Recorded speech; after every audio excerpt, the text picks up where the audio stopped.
Dream Chasers, what's going on? General Moses in the building, coming to you live from Ontario, Canada, with another fellow Canadian. I guess I can call myself that now, Canadian by association. And we got a new Brunian, a new Brunswickian. How do you say it? How do you if you're from New Brunswick, what do New you Brownie, what's up? Actually, that's the first time I've ever heard that, and now I can't stop saying it was when you and I booked this call. So, been looking forward to this one for a while. Leiya is a she's just real. If you are running in our circles in the tech house space, I'd say at some point you're going to see her name.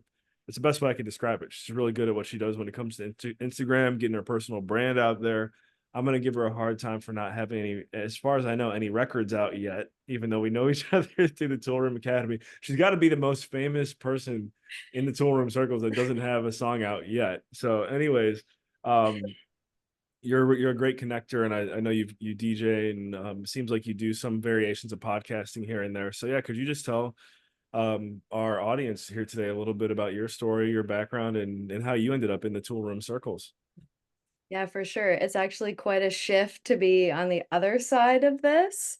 I don't get to tell my story like this very often, so this is actually quite nice.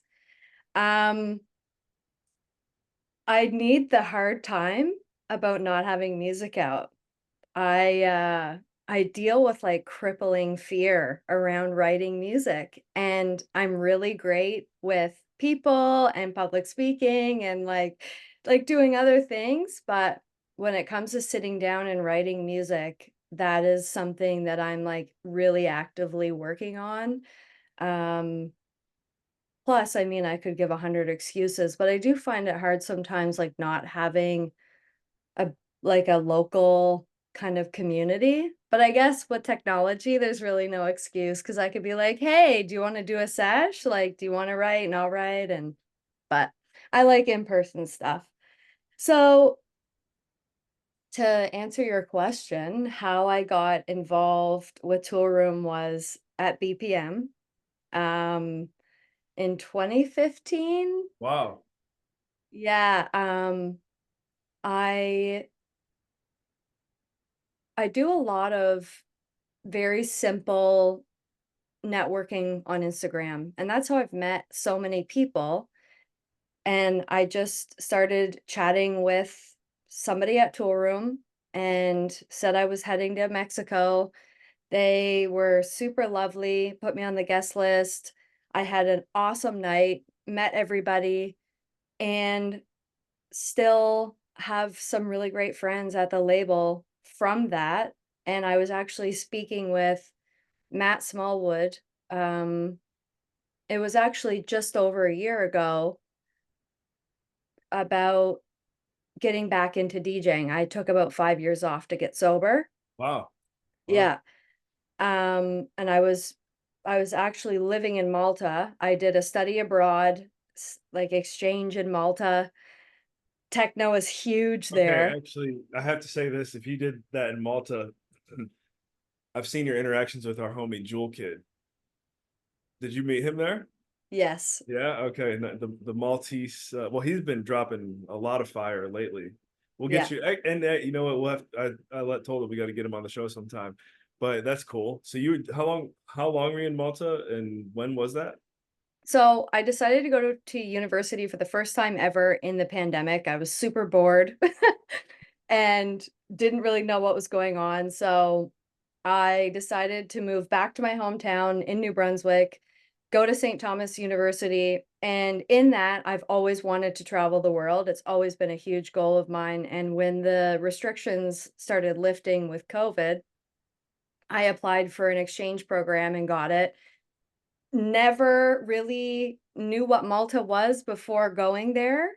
It was the best experience of my life. It was just incredible, and through synchronicities, which is really interesting, I connected with Jewel Kid and started going out to all of these functions completely sober, had the best time, and I was like, "All right, that's it, I'm back." When you said you go to the function sober, was that um could you talk a little bit about that? Is there like a reason why? Because the fact that you said it was like there's a reason behind it, right? So Yeah, what for sure. I'm super open about being sober. Uh, I got to a point where it's an interesting, it's a quirky little saying, but they sometimes say in different recovery modalities, you can't turn a pickle back into a cucumber. So once you cross that line, you can't really come back. And I was really struggling with addiction, multiple substances, and I moved home back home to the East Coast. I was living in Calgary. I was really struggling. I moved back home where my family is, and I had to really take an evaluation of my life, and there's not really much of an electronic music scene here. There's some festivals and things like that. But yeah, so I got sober. I thought I had to hang the headphones up for good. I was having like really bad anxiety uh-huh. when I was playing, like, early on in recovery, but I don't know what happened. I went to Mexico, I went out one night, I had an amazing time, and then I moved to Malta, and something just felt, it was like a spiritual experience that can happen with the music, Sure, yeah, so yeah, absolutely. That's really, I mean, I had no idea from definitely from my interactions with you up until this point. I I wouldn't have thought that that was your history, your past. I know obviously, as we all are kind of in the party scene, I guess you never know what you're gonna get or who you're gonna be dealing with, but I never, not one time did I ever think that you were someone that had struggled with something like that. So that's, shout out to you. Nice work. What are some of your takeaways from having to, it just sounds like shift like your whole approach at life? yeah, so in the past few years, I've tried so many different things to see if that's where I'm meant to be, and they've all just said it's all just been a no.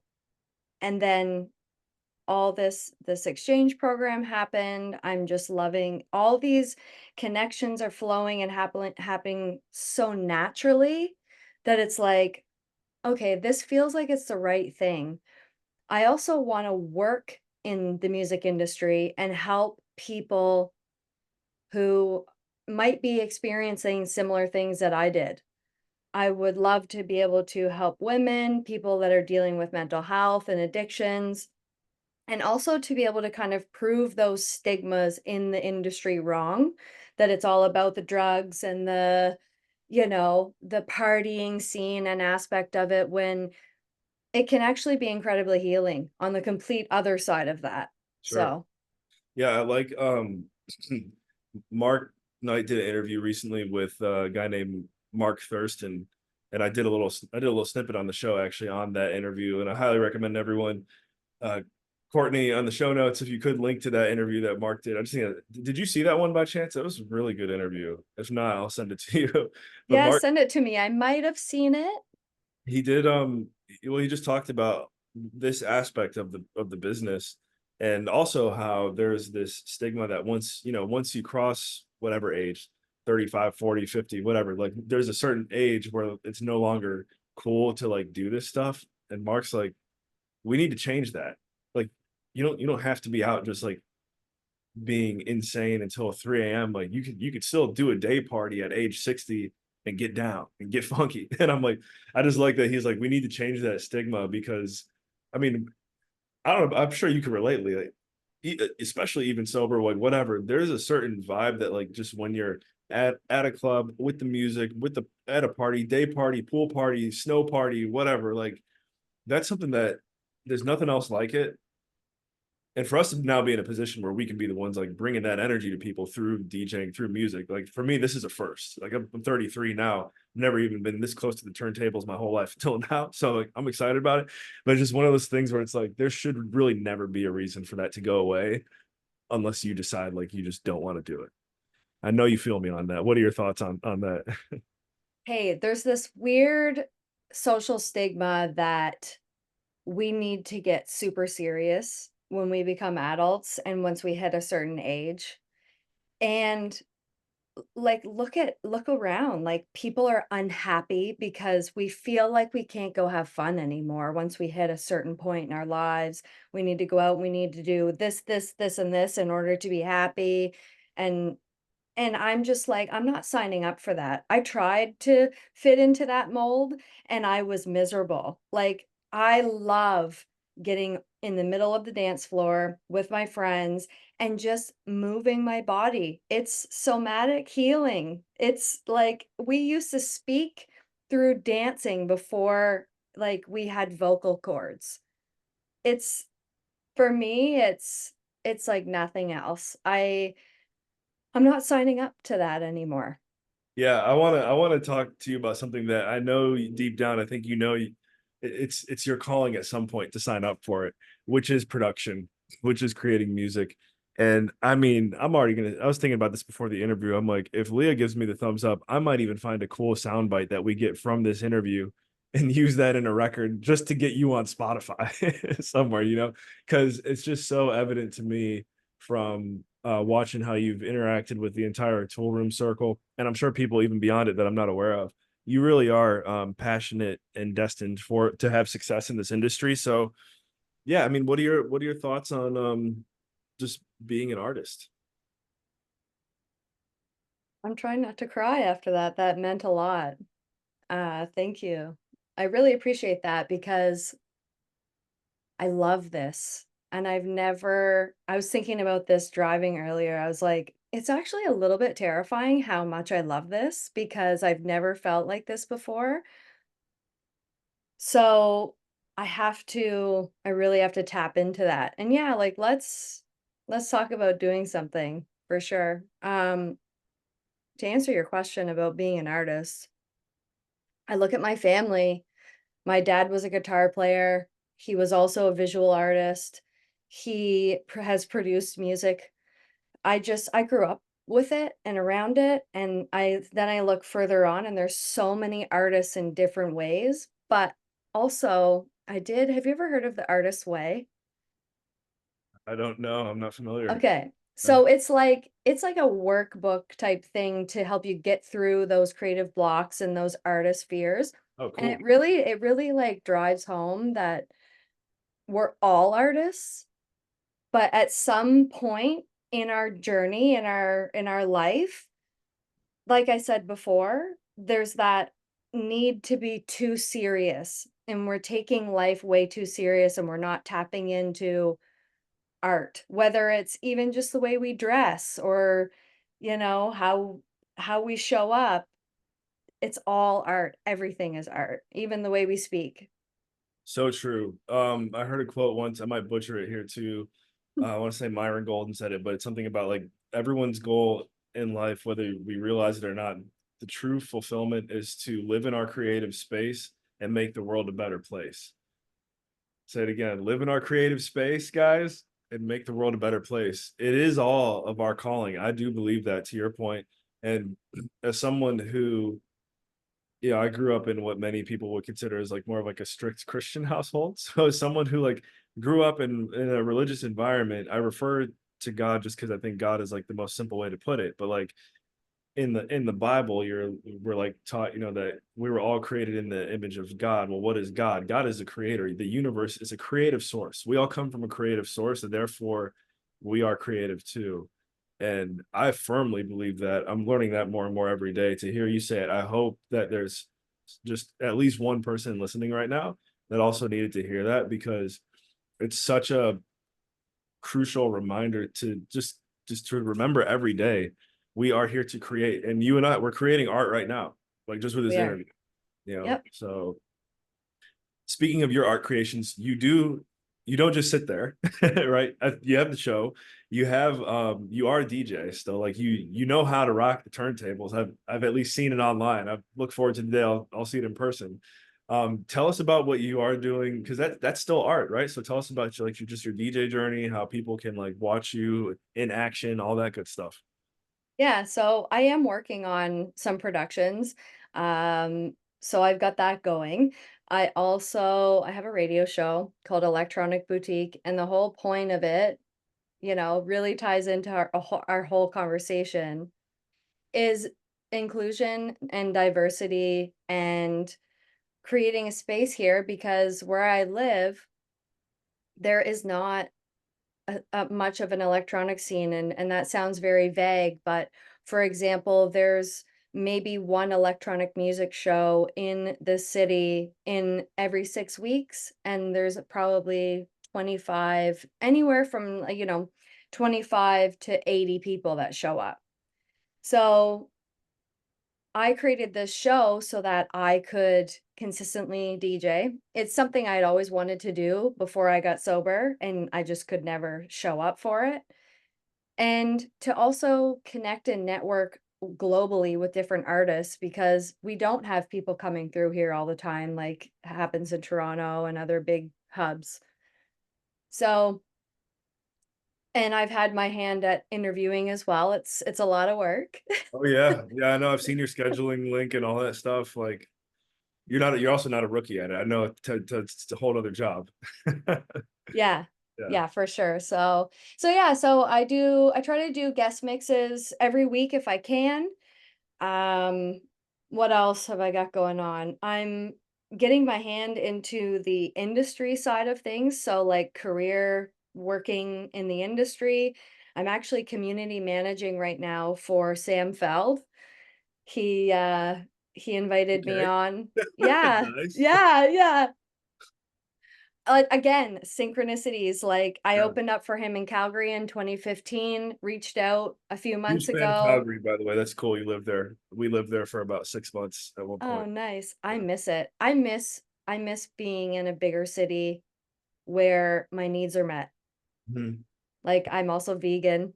I love house music. Yeah. So, it's gonna happen. I'm just trusting in the universe that I'm gonna be in a big hub with electronic music and lots of vegan food real soon. Sure. Well, you could always, yeah, like you said, you can always spark a little fire there. To me, where you live, especially as an American, till I met my beautiful wife and had our babies. Canada was always just for most Americans, as I'm sure you've run into, it's just this cold place up north. Doesn't matter if you're in Vancouver, if you're in New Brunswick, if you're in Calgary, if you're in Toronto. Most Americans are like, "Oh, Canada, it's just like cold up there, right?" Which, by the way, Yeah, it's pretty warm today. I'm sure it's warm where you're at too. it's hot today. But new now that I've acclimated myself to this country, New Brunswick was a place that has fascinated me because I haven't been there yet, and you just don't. A lot of people just don't even realize that it's there. But there's what a couple million people live in New Brunswick, I think, right? Someone maybe getting a But little ambitious. little ambitious. I think it's like 500,000 in the province. Oh wow, really? I Beautiful. might be wrong. I hope the premier doesn't come for me, but I think it's about 500,000. Yeah, there's a few million in Nova Scotia for sure. You're near or in Fredericton. I am in Fredericton, yes. Yeah. So it's just I don't know. It is a bigger city. To me, I'm just like we gotta check it out at some point. And who knows? Maybe you spark a Hey, fire there. I have some summer dates coming up for outdoor events. If you want to come through, Oh, so let's chat. you're doing some gigs? Yeah, so yeah, I kind of forgot about that. I'm actually going to do a summer series outside Wow. with my radio show. Wow. So, yeah, it's going to be like midday, get into some sunset vibes Cool. at on this really cool patio. I'm going to have some guests come through. I'm going to put a call out. It's, like I said, smaller venues, so I can't like call everybody and be like, "Yeah, I can, bring everyone through," but So the way anyone would get to Fredericton would normally be to connect in Toronto on a flight or Montreal. or Montreal. Yeah. Yeah. And it's closer. It actually is. You're closer to Montreal where you're at, right? Yes. Yeah. Yeah. Got to pull up my screen. Actually, you know what? We'll do a screen share here because I guarantee we got viewers that don't know what we're talking about, and we Oh, gotta put yeah. Fredericton on the map. Let's do it. Let's put House, Fredericton on the map house music capital of of the Maritimes. the Maritimes. Thank you for telling me, boy. So And I also don't wanna dismiss what is going on here. There are, some really great people doing really great things here and in Moncton, and Uh, and it's really beautiful to see because I actually started DJing in Moncton and it was really tough to Oh, try to really? do anything back then. Yeah. Here we go. Oh, so it's I didn't realize how central it is in New Brunswick. So here we go. Dream Chasers. If you could, if you are watching visually, if you're on the audio version of this, go look us up on YouTube. Fast forward, you can find it. But we're checking out Fredericton, which is yeah, not too far from the U.S. border either. I'm sure a lot of people go down to Maine pretty often. Yep. Yeah, It's a nice little drive down to Maine. It's a completely different I had culture shock when I crossed the border. yeah. You got the nice river flowing through the city there. I do know some people in St. John. Familiar with Okay. St. John. And then I'm a fan of the Trailer Park Boys. So I actually have heard of Moncton because of Ricky, Julian, and Bubbles talking about it. So uh good stuff. I Well, love that.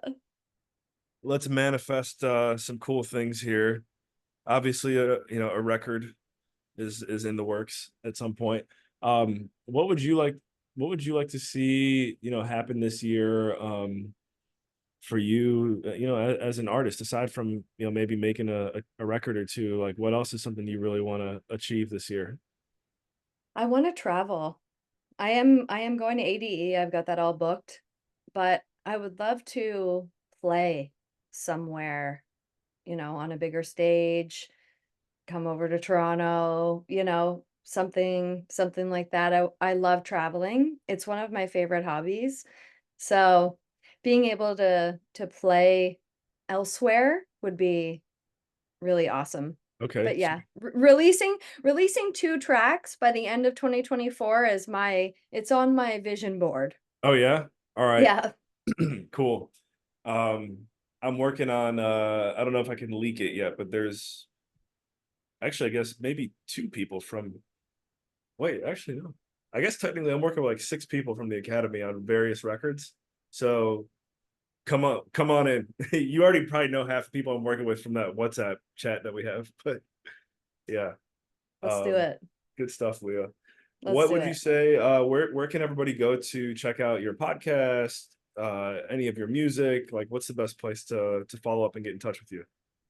So, I'm really active on Instagram, Threads. If you wanna hear my stuff, of course, SoundCloud. I My radio show at the moment is live.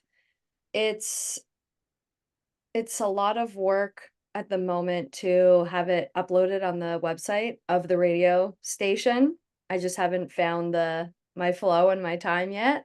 Mhm. But that's in the works, it's gonna happen. One episode is up, my interview with Mikey White from Tool Room is up on the CHSR website, which Wow. was really that was really fun. Actually, I got to meet, he was the first person I ever met face to face from the label. I have a silly story that I'm sure everyone, Danny, Matt, Mikey, Carly, they'll never forget when I walked in the door over there. That's all I can say. We'll save that for another time. But anyways, Leah, thank you so much for investing your most valuable resource with us here today, your time. What's your Instagram again? We want to make sure we send out everyone over there. It's at this is Leah, so this underscore is underscore Leah, Leiya. There we go. Guys, go give her a follow. Thank you for tuning into another episode of Dream Chasers, your home for house music. Remember, and all you guys think, say, and do, take it to the next level.